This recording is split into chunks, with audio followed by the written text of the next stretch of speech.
State Councillor Hua Chin-min. Monsieur Hua Ching-min, It's a great honor and pleasure Président, c'est un to grand honneur, ainsi qu'un plaisir que de vous souhaiter la bienvenue ici à Davos. As you know, State Councillor, Comme vous le savez, Monsieur le chancelier d'État, le Forum économique mondial established relations a établi des relations avec votre pays, la République populaire de Chine, voici plus de 25 ans, puisque in 1979. c'était 1979 et depuis lors. We always had the great privilege Nous avons to toujours eu receive here le grand an honneur important delegation de recevoir ici une délégation China. importante venue de Of course, votre your pays. Bien country entendu, has la République substantially populaire de changed. Chine I would a like beaucoup changé. to give you just two figures. Et je voudrais simplement vous rappeler deux chiffres. Tout We d'abord, have now over $1 vous avez billion désormais plus d'un trilliard de dollars en devises. And the second figure is Le that deuxième we have chiffre, today aujourd'hui, the largest number vous avez of internet le and plus mobile grand phone nombre users d'utilisateurs de téléphonie mobile et de l'Internet State que ce Councillor, soit. we are very proud Monsieur le conseiller d'État, nous sommes heureux dans le cadre de nos relations avec la Chine, have opened an office. nous ayons ouvert un bureau à Beijing l'an dernier. We are establishing in China Et nous allons établir en Chine un centre pour les entreprises de croissance mondiale, donc en d'autres termes, un centre pour les entreprises émergentes sur la scène mondiale. Des entreprises à croissance très rapide et des entreprises particularly also in your country. que l'on retrouvera particulièrement dans votre pays. Have made the commitment and Nous we nous are sommes working également very engagés et nous collaborons étroitement ici avec NDRC, le Conseil national de la recherche et du développement,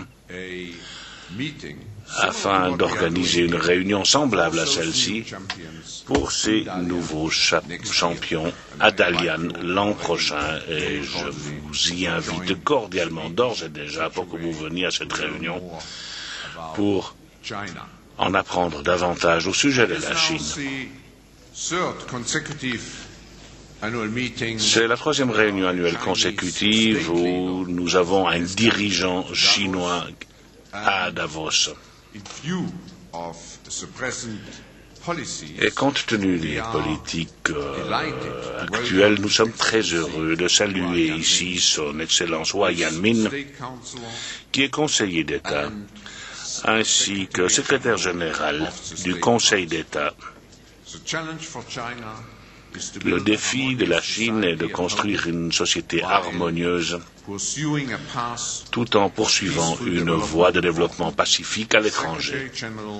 Monsieur le secrétaire général du Conseil d'État, vous êtes responsable de la coordination des efforts du Conseil d'État pour relever ces doubles défis. Et je conclurai également le défi posé par l'énergie et l'environnement. Encore une fois, Excellence, nous sommes très heureux de vous compter parmi nous ce soir ici à Davos, mesdames et messieurs.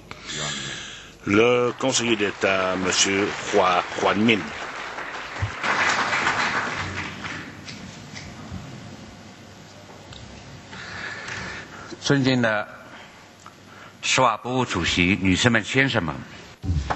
Monsieur le Président Schwab, Mesdames et Messieurs, c'est un très grand plaisir que de prendre part au Forum économique mondial 2007 et de parler du déplacement de l'équation du pouvoir, un thème vraiment très pertinent et en même temps attrayant.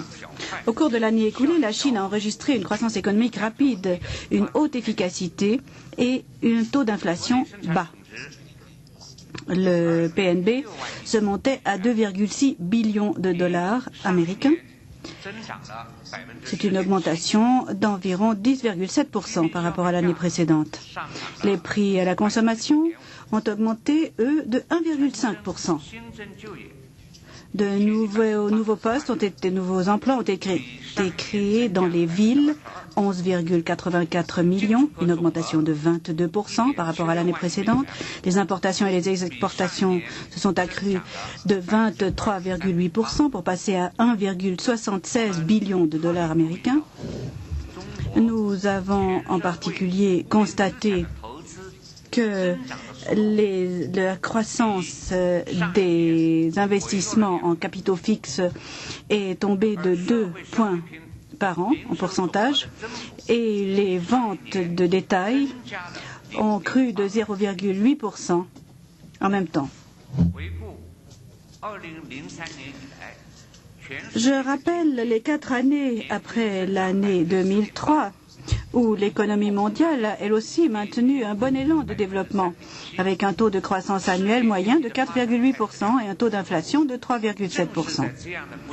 C'est justement dans ce contexte économique mondial que la Chine a réussi à gérer son taux de croissance, un taux de croissance de 10 à 10,7% pour 4 années consécutives, avec un taux d'inflation de 2,1% seulement.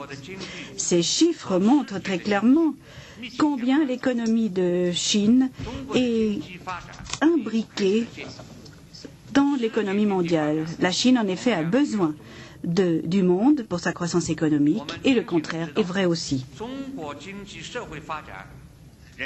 Cela étant dit, nous sommes parfaitement conscients des problèmes auxquels nous devons faire face et des défis à relever dans le développement social. Le revenu par habitant en Chine, autour de $2000, est un revenu qui est à moins du 100e rang au monde. 20 à 30 millions de personnes dans les villes et dans les campagnes vivent encore en dessous de la ligne de pauvreté. D'autres problèmes tels que le déséquilibre entre l'investissement et la consommation, les structures industrielles malsaines, la division entre zones urbaines et zones rurales et entre régions indiquent qu'il y a encore un long voyage à faire avant de moderniser la Chine. Mais notre priorité immédiate est de traiter le développement et le sous-développement et les disparités entre les deux, qui, si nous réglons la question, pourra présenter un potentiel de croissance ultérieure. En effet, à présent, l'industrialisation et l'urbanisation s'accélèrent, les niveaux de revenus des gens augmentent et les structures de consommation sont améliorées. Les investissements et la consommation ont joué un rôle majeur dans le renforcement de la croissance économique. Et une demande nationale robuste ainsi qu'un marché intérieur gigantesque continueront à soutenir la croissance économique de la Chine. L'économie chinoise devrait être maintenue dans une croissance impressionnante en 2007. La macro-régulation et la macro-gestion seront améliorées encore davantage et la demande intérieure continuera à augmenter. Les mécanismes du marché devraient jouer un rôle de plus en plus décisif dans l'économie. Et le peuple chinois sera ainsi en mesure de vivre à un niveau meilleur. Il y a maintenant presque 30 ans depuis que la Chine a lancé la réforme et le programme d'ouverture. Les réformes approfondies donnent un élan considérable à l'émancipation des forces de production, tout en permettant une garantie institutionnelle pour le développement économique et social. Et nous continuons à nous engager dans l'ouverture vers le monde extérieur et à travailler pour une économie plus ouverte et plus dynamique. Tout au long du processus de modernisation, nous ne devons pas abandonner notre engagement de réforme et d'ouverture. Nous devons avancer. Reculer n'est tout simplement pas un choix. Nous avons pleine confiance, d'ailleurs, dans l'avenir de la Chine. Mesdames et messieurs, le monde continue à être soumis à des mutations très étendues et profondes au cours de ce XXIe siècle. Et la Chine est le témoin d'évolutions absolument extraordinaires et de changements dans son économie et sa société. Maintenant, comment avancer au milieu de ces mutations? Comment parvenir à l'harmonie par le développement? Voilà ce qui nous préoccupe, nous tous. C'est un souci commun. Nous sommes à un nouveau point de départ. Nous construisons sur notre expérience passée. Et la Chine a choisi, tout en restant sur la voie de la tendance mondiale, un chemin de développement harmonieux, pacifique et scientifique qui soit adapté à ces conditions nationales ainsi qu'à notre époque. Poursuivre une politique centrée sur la personne, parvenir à un développement total, coordonné et durable, voilà ce qui est à la base de l'approche du développement scientifique. À présent, nous nous concentrons sur les 4 aspects suivants. Tout d'abord, nous voulons promouvoir une croissance économique efficace et rapide. Tout en cherchant à maintenir une croissance rapide et durable, nous voulons que l'efficacité prenne le pas sur la rapidité.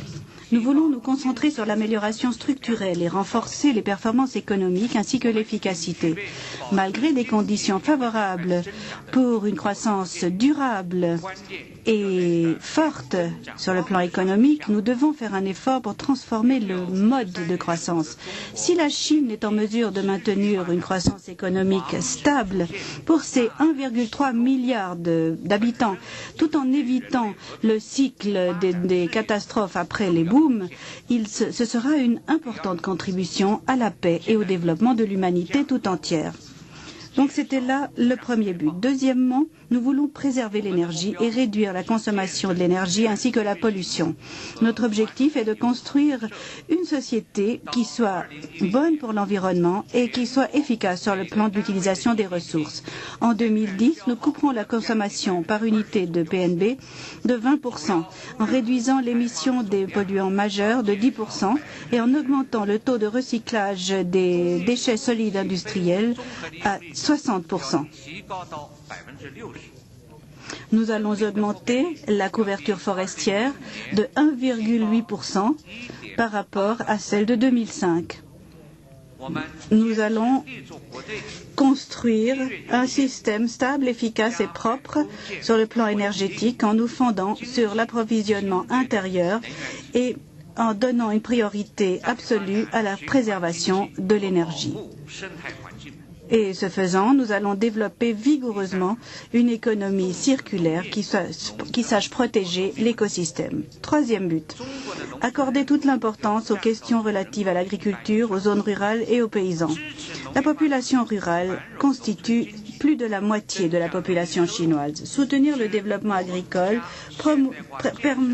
promouvoir la prospérité économique et améliorer les revenus ruraux, voilà nos priorités dans notre agenda de la modernisation. En effet, l'année dernière, la taxe agricole a été coupée dans toute la nation et l'allocation budgétaire centrale pour les zones rurales a augmenté de 14% par rapport à l'année précédente. Et nous continuerons à rechercher un développement coordonné entre les zones rurales et urbaines, tout en suivant le principe d'une agriculture qui est nourrie par l'industrie et des villes qui soutiennent la campagne. Tout en modernisant l'agriculture, nous allons ainsi guider une migration ordonnée des travailleurs ruraux en excédent vers les villes et créer ainsi un lieu de développement pour les habitants ruraux et urbains en poursuivant les possibilités de création d'emplois. Quatrième objectif, renforcer la capacité de l'innovation indépendante. Nous avons seulement une petite partie de facteurs de production de sciences et de technologie en Chine. Et nous avons donc décidé d'adopter une stratégie pour renforcer la capacité de l'innovation indépendante. Notre objectif est de renforcer donc l'innovation autochtone, l'innovation basée sur l'intégration et la réinnovation après assimilation. Nous voulons mettre en place un système novateur sur le plan national et donner un rôle aux sociétés dans l'innovation technologique. Nous faisons maintenant tous les efforts pour que les réalisations scientifiques et technologiques deviennent des capacités productives réelles. Tout cela doit se fonder sur une meilleure protection de droit à la propriété intellectuelle. Les violations de cette protection seront châtiées conformément à la loi. Je continuerai en disant que la clé du développement harmonieux est le soin que nous accordons à la vie des habitants, l'amélioration des services publics et la promotion de l'équité et de la justice sociale. Ainsi, notre priorité vise à traiter toutes les questions qui préoccupent notre peuple. Nous continuerons ainsi à adopter une politique d'emploi orientée vers l'avenir.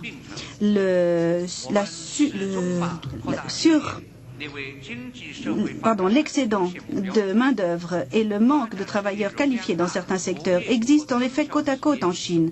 Or, la création de postes de travail est l'une des priorités de notre économie et de notre agenda social. Nous voulons assurer les droits et les intérêts des travailleurs, mais nous voulons aussi cultiver des relations harmonieuses entre l'employeur et les employés. La formation professionnelle et la formation spécialisée ont été également renforcées pour mieux équiper les travailleurs à trouver des travaux. En particulier, nous encourageons ces travailleurs à commencer leur propre entreprise afin qu'ils créent eux-mêmes des emplois pour eux-mêmes et pour d'autres. Autour de 10 millions d'emplois ont ainsi été créés chaque année. Nous allons également rendre plus rapide le processus d'amélioration de la distribution des revenus.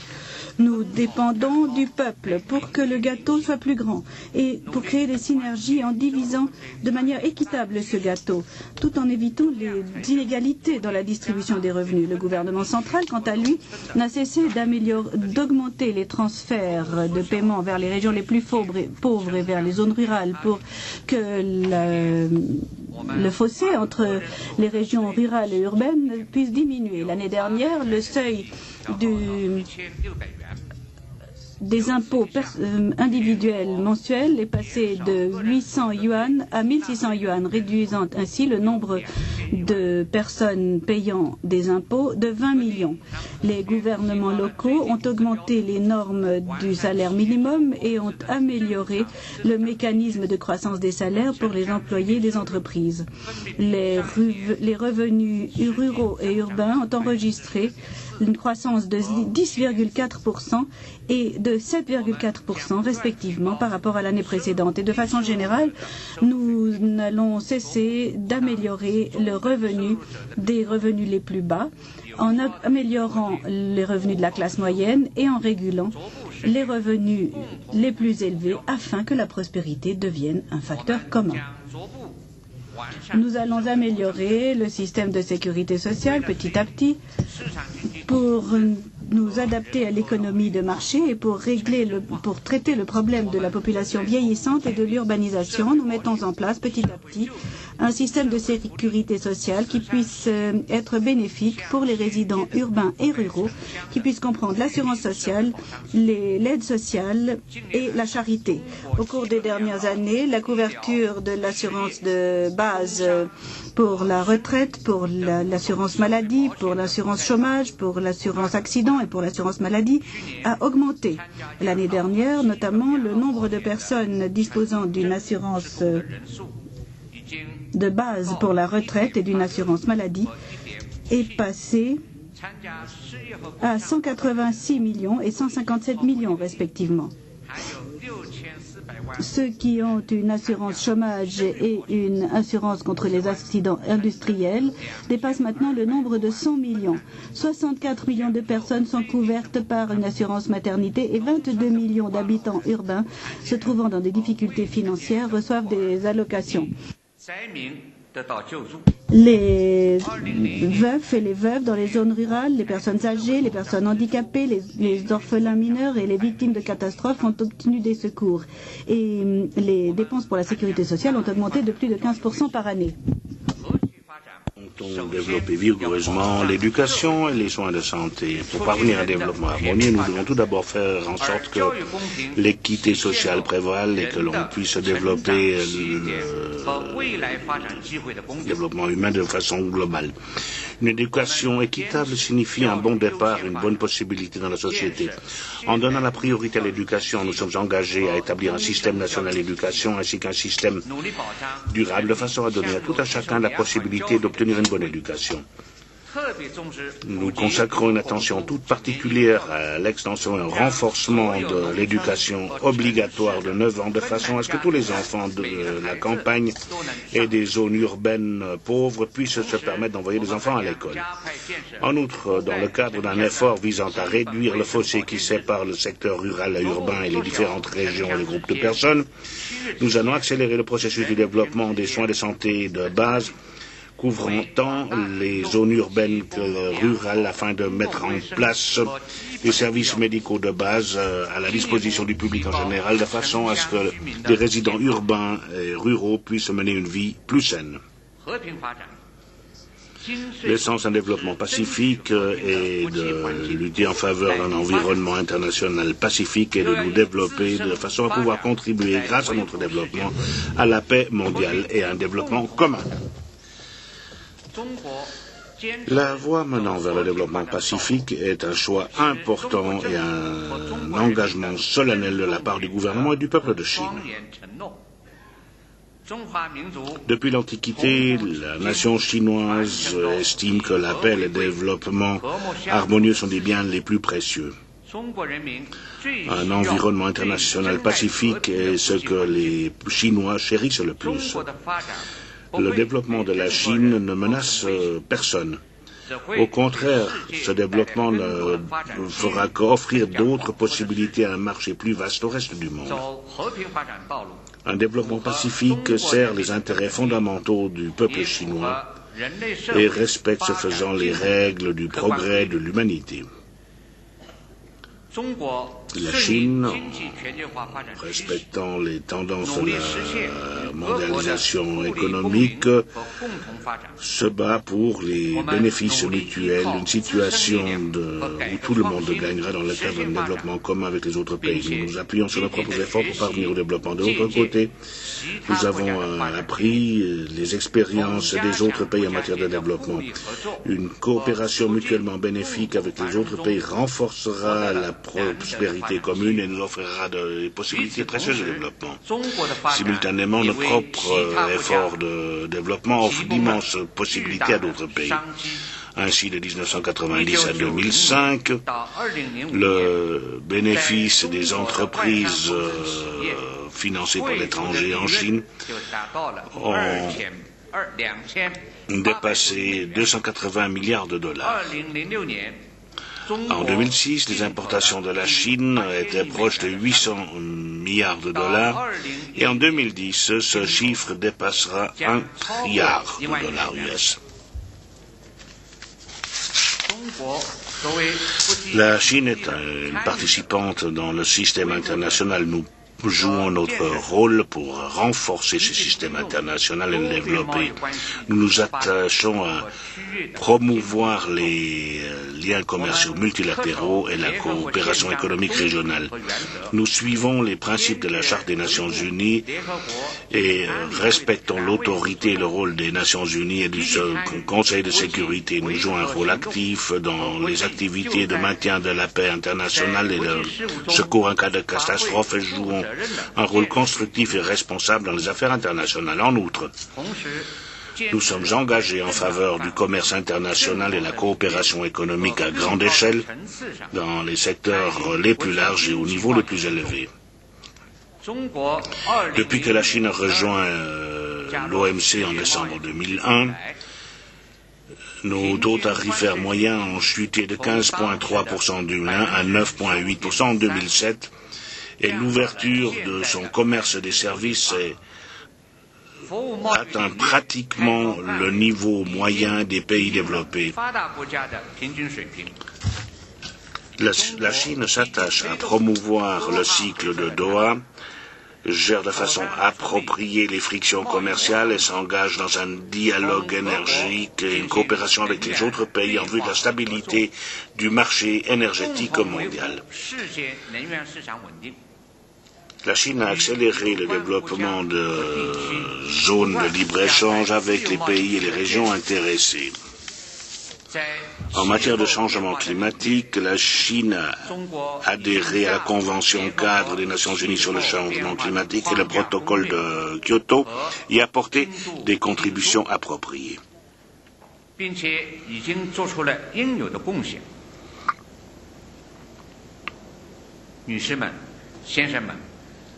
Mesdames et messieurs,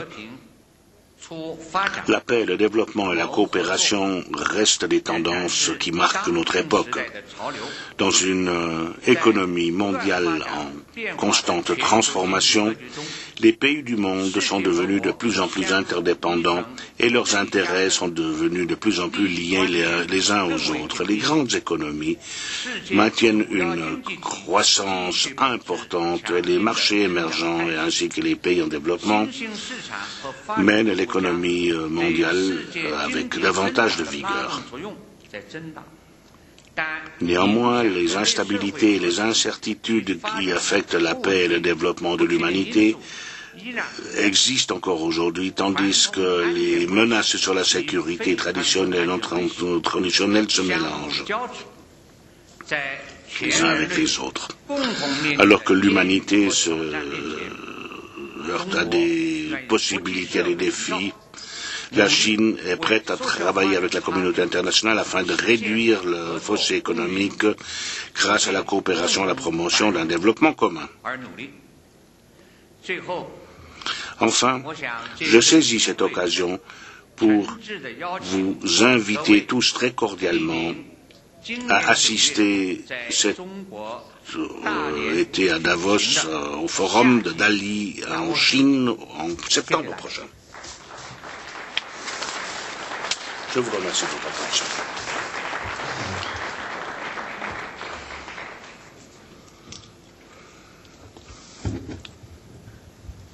Thank you very much, State Councillor.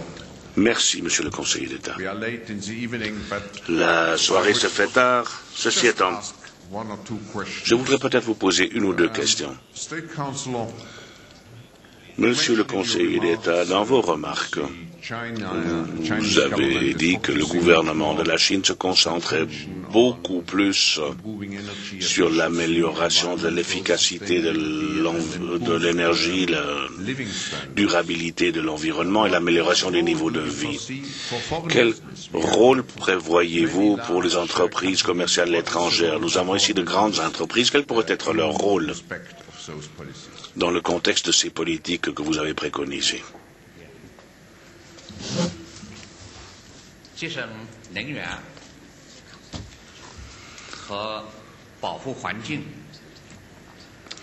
Pour protéger l'environnement et produire de l'énergie propre, voilà deux tâches auxquelles nous attachons une grande priorité et auxquelles le gouvernement chinois s'est attaché. C'est notre volonté ferme, l'une de nos politiques d'État de base. Nous estimons en effet que dans ces deux domaines, nous avons beaucoup de choses à faire.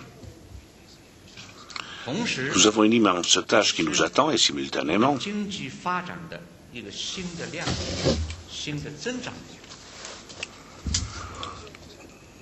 il s'agit de nouveaux points brillants dans le cadre de la croissance économique de la Chine.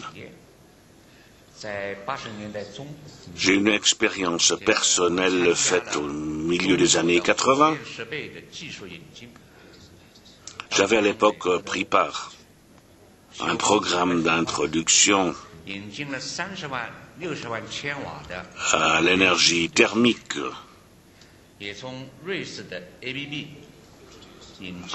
À l'époque,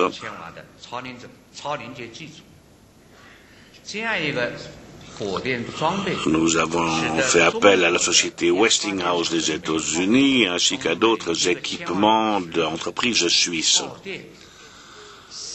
En utilisant ces équipements de pointe de l'époque, nous avons pu réduire la consommation énergétique en matière d'électricité et de génération électrique par unité de 460 kilos de charbon à 320 kilos de charbon. Et aujourd'hui, nous utilisons des équipements fabriqués en Chine afin de produire l'électricité dont nous avons besoin. Donc, j'affirme ici que nous faisons des efforts pour réduire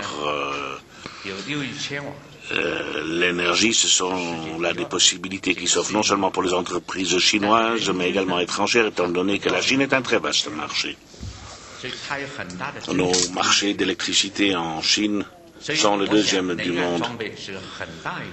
Immédiatement après les États-Unis, le volume est d'environ 600 millions de kilowatts. C'est donc un vaste secteur. Nous voulons également introduire une énergie propre et à bon marché et des équipements de génération de cette énergie. Bien entendu, la protection de l'environnement est un aspect très important dans ce secteur. Et ici, le gouvernement chinois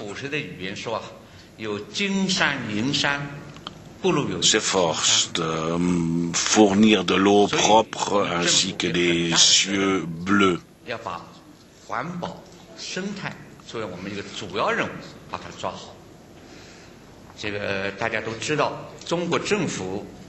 Le gouvernement attache beaucoup de priorité à l'environnement. Le gouvernement central n'a pas d'indice de restriction à l'égard des gouvernements locaux. Dans le prochain plan quinquennal, nous établissons en fait 3 objectifs pour les gouvernements locaux. Le premier de ces objectifs est la réduction de la consommation énergétique de 20% par unité de PNB dans l'espace de 5 ans. Chaque année, nous devons donc réduire cette consommation énergétique de 4%. Le deuxième objectif consiste à réduire les émissions de 10%. Le troisième objectif étant de contrôler la croissance démographique. En effet, nous ne pouvons pas revenir en arrière en matière de démographie. En termes relatifs, la protection de l'environnement et l'industrie est jeune chez nous, mais nous faisons des efforts à cet égard. Ainsi, l'année dernière, une grande partie de l'électricité obtenue par le charbon ont été équipées de filtres. Ceci étant, il nous reste encore beaucoup à faire à cet égard et nous espérons que toutes les usines électriques basées sur le charbon seront équipées de cette technologie-là.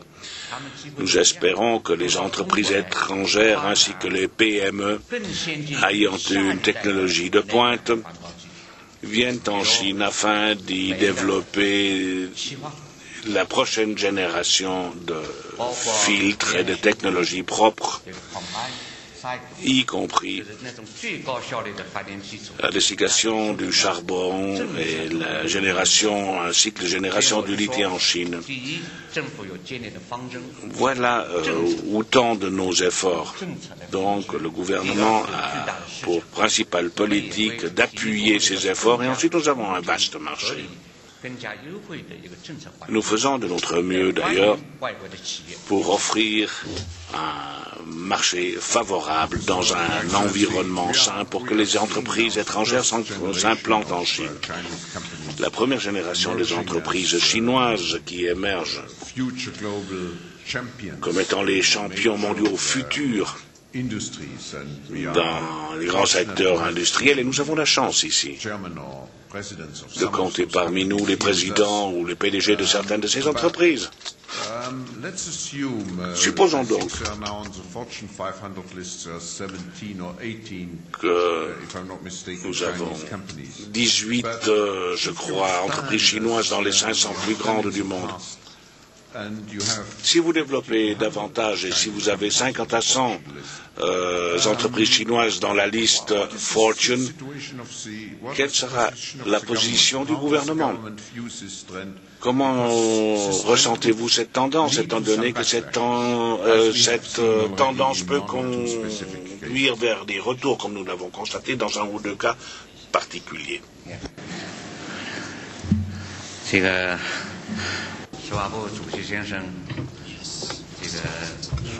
Oui, Monsieur le Président.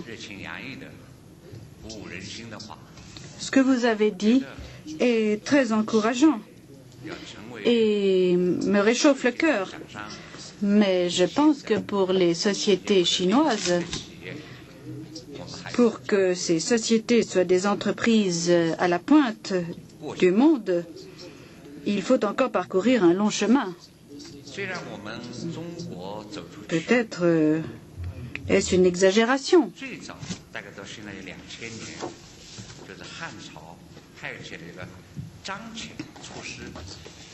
Mais déjà, il y a 2000 ans, sous la dynastie Han en Chine, il y avait un messager qui était un pionnier déjà. Et il y a 600 ans, nous avions un navigateur qui est allé dans les océans de l'Ouest. Mais aujourd'hui, nous en sommes encore à un stade de balbutiement pour les sociétés chinoises qui veulent devenir des sociétés de niveau mondial. Nous avons beaucoup à faire encore. Et de façon générale, nous n'avons pas fait suffisamment encore à notre niveau. Par exemple,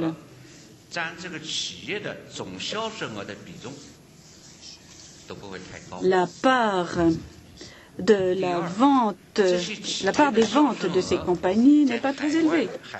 Et deuxièmement, la couverture, donc les régions touchées par ces sociétés sont très limitées. Si on les compare surtout aux sociétés d'autres pays du même secteur. Les zones touchées ne sont pas très importantes et la part financière, économique est beaucoup trop limitée encore. En particulier pour ce qui est de la possession de la technologie du charbon, les marques, les professionnels, les intellectuels ont besoin encore de courage et d'élan pour avancer. Nous sommes encore loin derrière le but recherché. Nous encourageons bien sûr nos sociétés à devenir mondiales. Nous demandons à nos sociétés et à nos entreprises de suivre les pratiques internationales. Et nous leur demandons de s'en tenir aux règlements des pays étrangers. Nous soulignons notamment que nos sociétés, lorsqu'elles se rendent à l'étranger, doivent accorder toute leur attention à l'éthique de l'entreprise et aux responsabilités des entreprises. Et je saisis d'ailleurs cette occasion pour lancer un appel au gouvernement des autres pays afin que les entreprises chinoises, puissent jouir d'un environnement juste dans ce qui concerne les affaires. Oui, je pense que ce sera l'une des questions clés, c'est-à-dire l'équité et le fair play, dont nous allons parler à Dalian du 6 au 8 septembre, là où nous pensons effectivement nous réunir avec 1 millier de ces sociétés, entreprises globales en croissance. Je voudrais vous remercier, Monsieur le secrétaire d'État, d'avoir été présent ici. Je vous remercie de nous avoir présenté la voie unique de développement que suit votre pays. En tant qu'ingénieur, j'aime en particulier que vous ayez mis l'accent sur le développement scientifique, sur le développement harmonieux, je crois que c'est ce mot que vous avez utilisé, et le développement dans la paix. Nous vous souhaitons tous les succès possibles parce que le succès de la Chine, lorsqu'elle entreprend de suivre ses politiques, est non seulement important pour votre pays, c'est un succès qui est important pour tous. Merci encore, merci de vous être joints à nous aujourd'hui, ici à Davos.